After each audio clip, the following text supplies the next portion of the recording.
I'm Alex Gordon. Coming here, I was in Mr. McLeod's class. Senior now at UC. Yeah. And what was that? That's cool. Yeah.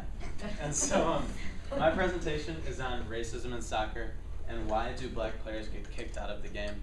And now what I mean by kicked out is that there's so much racism in European soccer that when black players come into the stadium or go into the training facilities, they're taunted with what we'll see monkey chants and bananas being thrown on the field and peanuts being thrown on the field. And basically my argument is that they're unable to play to their full potential because of this. So, all right, things that we'll go over today. First, we'll define racism. I'll ask you guys how you define racism, and then we'll see how Webster's dictionary defines it.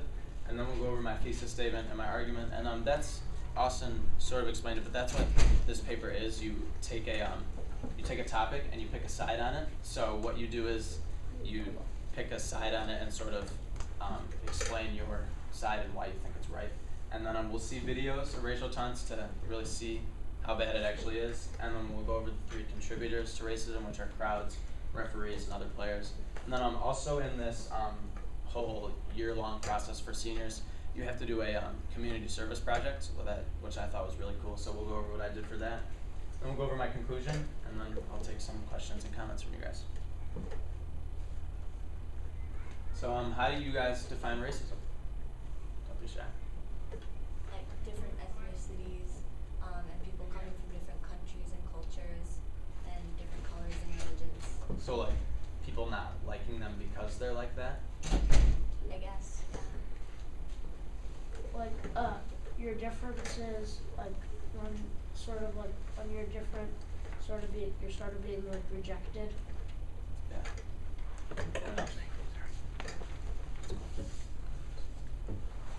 All right. So Webster's dictionary defines racism as the hatred or intolerance of another race or races. So what you said, pretty much, just because whether you're black or whether you're white or whatever, you just are. People don't like you because of that. And now, a good way to get really a perspective on this is that people, a lot of the times when I would tell them my paper, they would say, well, people should be able to, or the players should be able to fight through the racism and keep going because you should never really stop and give up. And what I kind of like to imagine is, imagine if every day you came to school and somebody was being mean to you or somebody was yelling at you just because you were whatever, black, white, purple, whatever, just because you were that. That was funny. It would just be horrible to deal with, I think.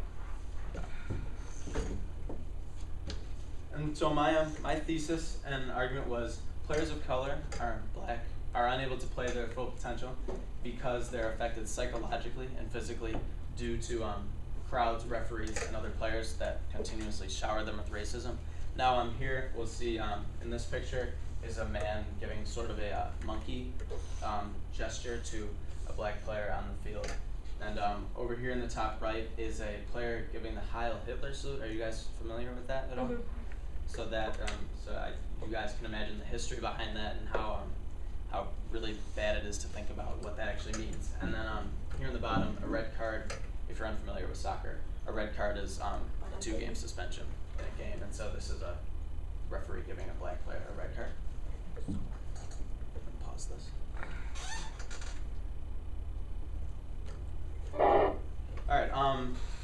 So the first video that we're gonna see, it's not so much watching it; it's really listening. It's only gonna be about 15 seconds long, and it's listening. It's gonna be a monkey chant, and it sounds like it's sort of like a whoop whoop whoop. If that's what it sounds like. And you'll notice that whenever a white player gets the ball, nothing happens. Everything is completely fine. They can still play the game. But whenever a black player gets the ball, you'll be able to hear really what they have to deal with and what they have to go through while they play.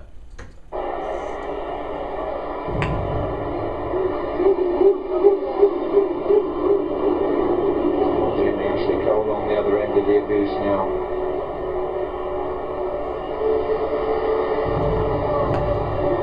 Smith, now it's Brad Phillips, and it's Gary Neville's cross.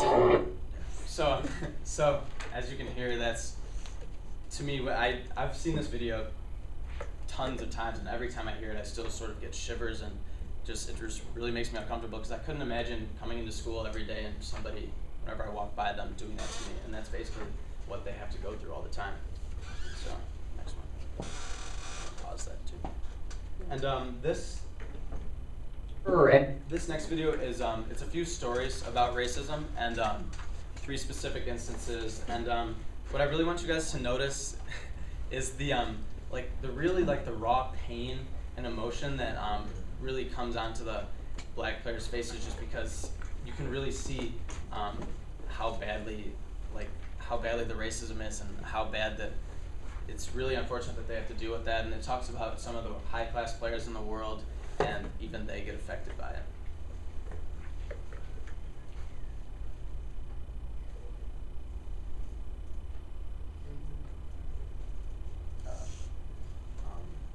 Try going back and then just going.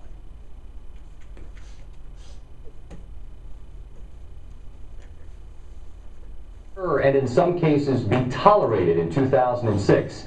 But the reality is, throughout Europe, soccer players of color are often subjected to racist acts and language as they play what is known as the beautiful game overseas.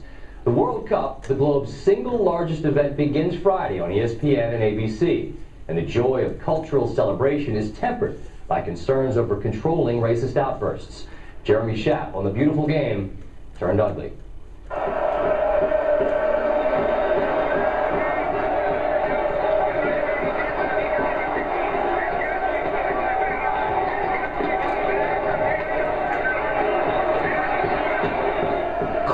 Committee is from Cameroon in West Africa. He plays goal for the Spanish club team Espanyol, one of the strongest teams in perhaps the strongest league in the world.